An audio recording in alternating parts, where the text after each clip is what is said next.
วันที่10กรกฎาคม2026นี้สหพันธ์แม่หญิงแข่งหัวพันสาธารณรัฐประชาธิปไตยประชาชนลาวและสหพันธ์แม่หญิงแข่งแทงหัวสาธารณรัฐสังคมนิยมเวียดนามได้จัดกองประชุมพบปะแลกเปลี่ยนบทเรียนและลงนามบทบันทึกสวยจำอยู่ที่ห้องประชุมห้องว่าการแข่งโดยมีสหายนางยังเพชรบุญมีไซกรรมการพรรคแข่งประธานสหพันธ์แม่หญิงแข่งหัวพันสหายนางเลืองที่แห่งกรรมการพรรคแข่งรองประธานแนวโฮมแห่งศาสตร์เวียดนามประธานสหพันธ์แม่หญิงแข่งแทงหัวพร้อมด้วยคณะทั้งสองฝ่ายเข้าร่วมในพิธีสหายนางสัมพรลือแพงเมืองรองประธานสหพันธ์แม่หญิงแข่งหัวพันได้รายงานขบวนการเคลื่อนไหวและมากผลการจัดตั้งปฏิบัติบทบันทึกสวยจำของสหพันธ์แม่หญิงแข่งหัวพันและสหพันธ์แม่หญิงแข่งแทงหัวระยะปี 2024-2026 โดยได้ยกให้เห็นในระยะผ่านมาสหพันธ์แม่หญิงสองแขวงหัวพันแทงหัวได้ซุกอยู่เวียกงานโฆษณาปลุกระดมสมาชิกแม่หญิงและประชาชนให้มีความเชื่อมั่นเป็นน้ำหนึ่งใจเดียวในการปฏิบัติแนวทางนโยบายกฎหมายของสองพรรคสองรัฐและบรรดาภารกิจทางการเมืองของสองแขวงก็คือสหพันธ์แม่หญิงสองแขวงได้เป็นเจ้าการสีนำสหพันธ์แม่หญิงคันเมืองตาแซงที่มีชายแดนร่วมกันให้เพิ่มทวีการไปเยี่ยมยามพบปะแลกเปลี่ยนและเรียนรู้ประสบการณ์ซึ่งกันและกัน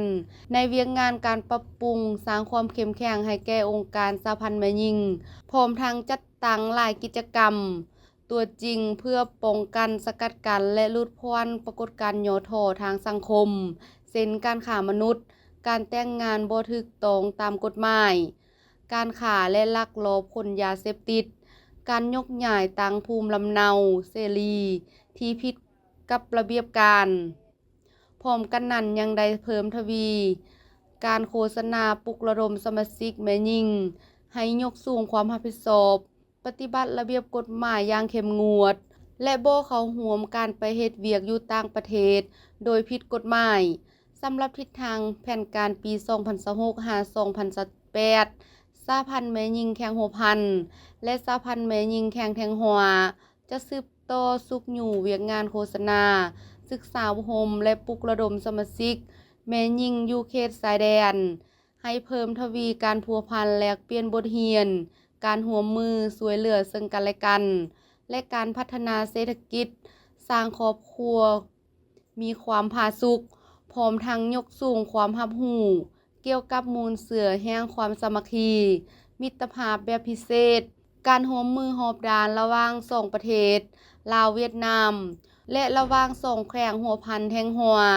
เพิ่มทวีสายพัวพันมิตรภาพที่เป็นมูลเสือความสามัคคีแบบพิเศษและการร่วมมือรอบด้านระหว่างสองพรรคสองรัฐสองแขวงหัวพันแทงหัวเว้ารวมเว้าเฉพาะสหพันธ์แม่หญิงแข่งหัวพันและสหพันธ์แม่หญิงแข่งแทงหัวจงมั่นคงทะนงแกนตลอดกาลนาน